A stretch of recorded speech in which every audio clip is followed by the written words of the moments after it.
आज के वीडियो में हम कार्ल मार्क्स का अतिरिक्त मूल्य के सिद्धांत का अध्ययन करेंगे। The theory of surplus value by marks. इसको हम 3 भागों में समझेंगे। पहला भूमिका, दूसरा मूल्य क्या है और तीसरा अतिरिक्त मूल्य किसे कहते हैं।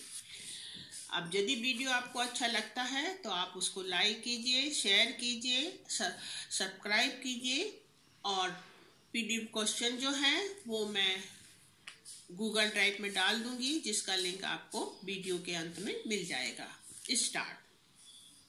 तो हम सब जानते हैं कि कार्ल मार्क्स जो था वो अपने समय की जो आर्थिक व्यवस्था थी उससे बहुत अधिक दुखी था।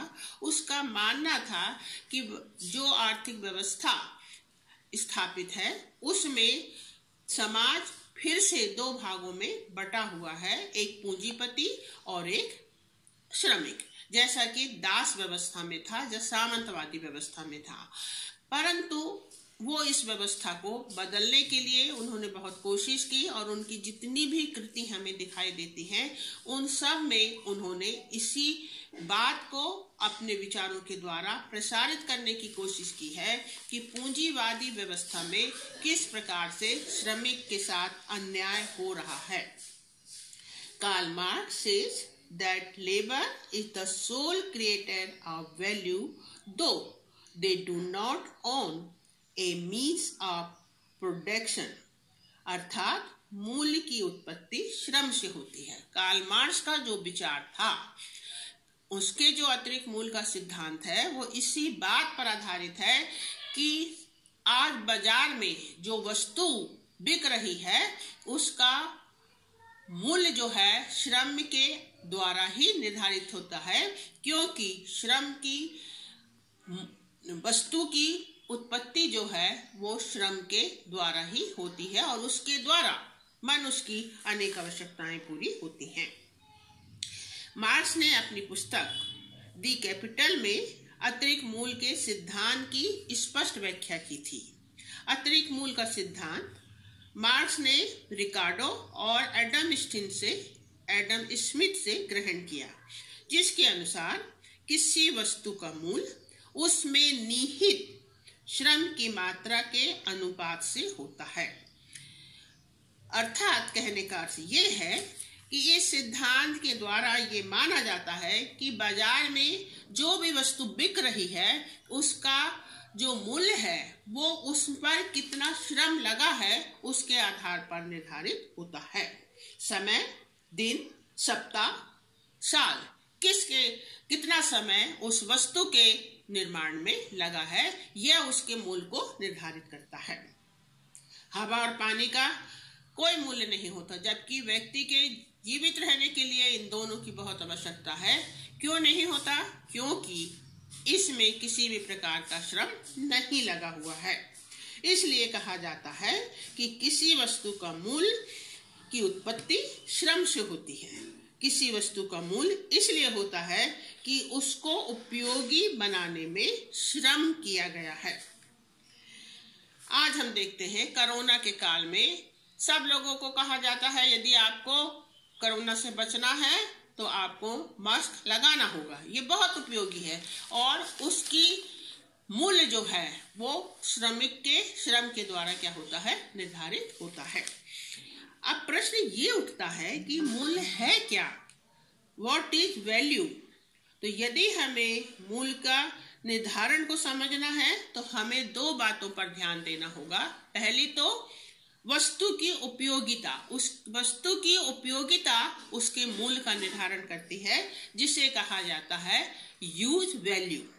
और दूसरा जो है विनिमय मूल्य, माने एक्सचेंज वैल्यू। 2 प्रकार का मूल्य होता है। अब हम देखेंगे कि उपयोगी मूल्य क्या है। यूज मूल्य हम किसे कहते हैं?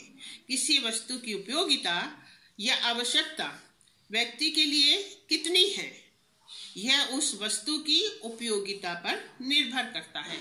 एक उदाहरण के आधार पर हम कह सकते हैं, एक विद्यार्थी है जिसकी कल परीक्षा होने वाली है और उसको एक बुक की बहुत अधिक जरूरत है। उसका मानना है कि उसमें से क्वेश्चन आने वाला है। वो उस बुक को लिए बाजार में, जिसका कि वास्तविक मूल्य 100 रुपए है, वो 500 रुपए में देकर उसको खरीदता, क्योंकि उस समय उस विद्यार्थी के लिए वस्तु का मूल्य सबसे अधिक है। तो ऐसे मूल्य को उपयोगी मूल्य कहा जाता है। उसकी उपयोगिता के आधार पर वस्तु का मूल्य निर्धारित होता है। और दूसरा जो है विनिमय मूल्य, मीन्स एक्सचेंज वैल्यू। यह वह मूल्य है जिसके आधार पर एक वस्तु के बदले दूसरी वस्तु को प्राप्त किया जाता है।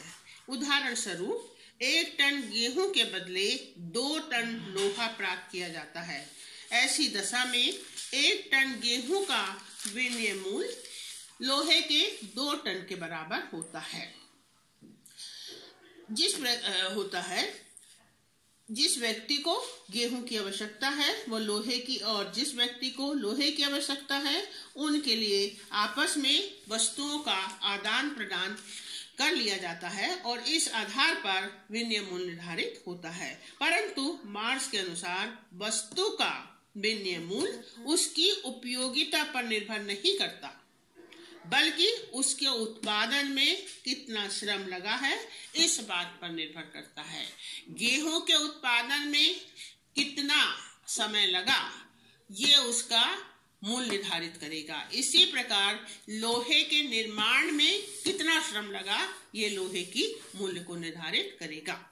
तो इस तरह से मार्क्स कहता है कि किसी भी वस्तु का मूल्य जो है, मूल्य की उत्पत्ति जो है वो श्रम के द्वारा होती है। तो ये है मार्क्स की विचारधारा अतिरिक्त मूल्य के सिद्धांत के संबंध में।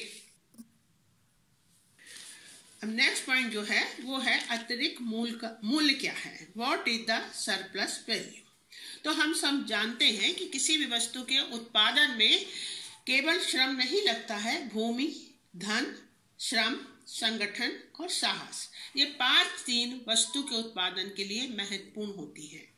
और इतना भी हम जानते हैं कि प्रत्येक काल में ये समाज जो है वो 2 भागों में बटा रहा। एक तो मालिक था और दूसरा मजदूर था, चाहे वो दास व्यवस्था हो, चाहे वो सामंत व्यवस्था हो, चाहे वो आज की पूंजीवादी व्यवस्था हो।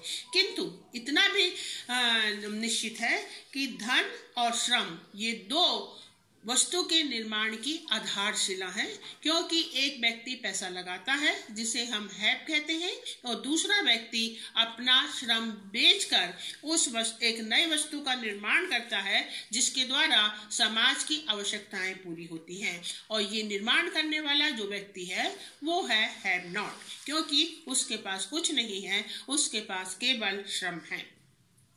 तो कार्ल मार्क्स कहता है कि अतिरिक्त मूल्य उन 2 मूल्यों का अंतर है जिसे मजदूर पैदा करता है, जिसे वह वास्तव में प्राप्त करता है। इधर उसका कहने का अर्थ ये है कि एक मजदूर जो वस्तु का निर्माण करता है और उस वस्तु के निर्माण में उसे जो प्राप्त होता है श्रम, वेतन, उस वेतन में क्या होता है, अंतर होता है। क्योंकि बाजार में वस्तु जो है जब बिकने के लिए जाती है तो उसका मूल्य जो है श्रम को जो वेतन दिया गया है उससे कहीं अधिक होता है। मजदूर को 40 रुपए दिया गया वस्तु का निर्माण करने के लिए और वस्तु को पूंजीपति ने 80 रुपए में बाजार में बेचा। तो ये जो 40 रुपए अतिरिक्त है वो कहते हैं यही अतिरिक्त मूल्य है, जिस पर कार्ल मार्क्स का कहना है जिस पर केवल और केवल श्रमिक का अधिकार है, किंतु वह उसको नहीं मिलता है।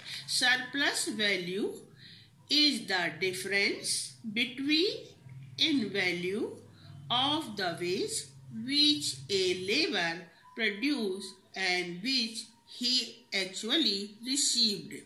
अर्थात मार्क्स का कहना है कि श्रमिक अपने श्रम से जितना मूल्य पैदा करता है, पूंजीपति उसके बदले में उतना मूल्य ना देकर उससे कहीं कम मूल्य वेतन के रूप में देता है। श्रमिक द्वारा पैदा किए गए मूल का अधिकांश भाग पूंजीपति अपने पास रख लेता है।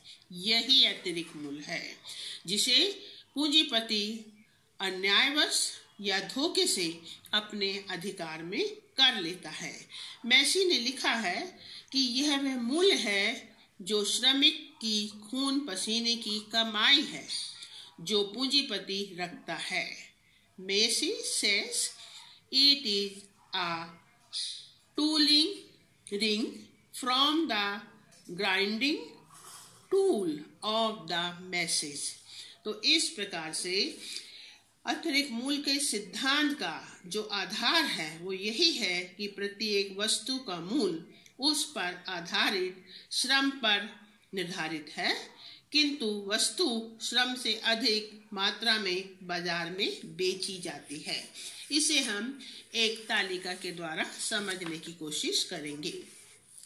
पहले जो तालिका बनाई है उसमें एक बहुत छोटी सी पापड़ कंपनी का मैंने उदाहरण लिया है, जिसके द्वारा हम विषय को समझ जाएंगे, इतना मेरा विश्वास है। आज हम देखते हैं कि पापड़ के लिए सब में मुख्य जो पदार्थ है वो है मूंग की दाल, और मूंग की दाल की कीमत वर्तमान में 100 रुपए प्रति किलो बाजार में बिक रही है। एक व्यक्ति जो है वो 10 रुपए किलो के भाव 100 रुपए किलो के भाव से 10 किलो मूंग की दाल खरीदता है। अब वो क्या करता है कि इसमें जिसने 1000 रुपए खर्च किया, मूंग खरीदा, वो क्या हो गया? पूंजीपति हो गया, मालिक हो गया, वो हैब है।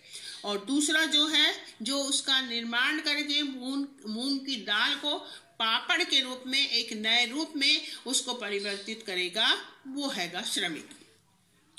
तो अब हम यहाँ देखते हैं कि ये 1000 रुपए जो उसने खर्च किया, तो इसको पापड़ बनाने के लिए उसने 50 रुपए दिन के हिसाब से 2 मजदूर रखे और उसने 6 दिन तक इनसे काम लिया और इन्होंने उसके पापड़ बनाकर उसको दिए। तो इस प्रकार से यहाँ पर 1000 रुपए मालिक ने खर्च किए और उसने 50 रुपए के हिसाब से 2 मजदूर दिन के रखे, जिसको उसने 100 रुपया दिया और फिर उसने उनसे 6 दिन तक काम लिया। तो इस प्रकार से उसने 600 रुपये मजदूरी दी और उसने खर्च किया 1000 रुपये। अब ये जो उसने 1000 रुपये खर्च किया है, तो उसमें कुल मिलाकर जो पापड़ की लागत होगी वो 1600 रुपया हो जाएगी। अब जब उसको बाजार में वो बेचता है तो वो उसके 2000 रुपये कमाता है। तो ये जो 400 रुपये उसको प्राप्त हुए, यही अतिरिक्त मूल्य है कि बाजार में वस्तु को उसने बेचकर कितना पैसा कुल लागत में से खरीदा प्राप्त किया, यही उसकी अतिरिक्त मूल्य की व्यवस्था करती है। यही कार्ल मार्क्स का सिद्धांत है। किंतु कार्ल मार्क्स कहता है कि ये जो पैसा है वो पूंजीपति को या मालिक को अपने पास नहीं रखना था, वह उसे श्रमिक को देना था, क्योंकि वस्तु को मूंग की दाल को पापड़ के रूप में बदलने का काम किसने किया है? श्रमिक ने किया है। तो इस प्रकार से कार्ल मार्क्स का कहना है कि पूंजीपति का उद्देश्य जो है वह केवल अधिक से अधिक धन कमाना है, और अधिक से अधिक धन कमाने के लिए वह अपने श्रमिक को कम से कम वेतन देता है। वह केवल उसको इतना वेतन देता है कि वो भूख मिटा सके तथा भविष्य के लिए संतान पैदा कर सके। श्रमिकों के द्वारा उत्पन्न वस्तुओं को बेचने से जो लाभ पूंजीपति को होता है, उस पर उसने कुछ भी खर्च नहीं किया, परंतु वह उसे अपने पास रख लेता है। यही श्रमिक के प्रति अन्याय है, और इस अन्याय के प्रति आवाज उठाने का काम कार्ल मार्क्स ने किया। लेलन के अनुसार अतिरिक्त मूल्य का सिद्धांत ही कार्ल मार्क्स के आर्थिक सिद्धांत की आधारशिला है। कार्ल मार्क्स कहता है कि जो व्यवस्था हम प्राचीन काल से, पुरातन काल से देखते आ रहे हैं कि समाज हमेशा दो भागों में बंटा रहा, चाहे वो दास व्यवस्था थी, चाहे वो सामंतवादी व्यवस्था थी। आज भी पूंजीपति व्यवस्था में किसी प्रकार का अंतर नहीं दिखाई देता है, केवल नाम में परिवर्तन होता है।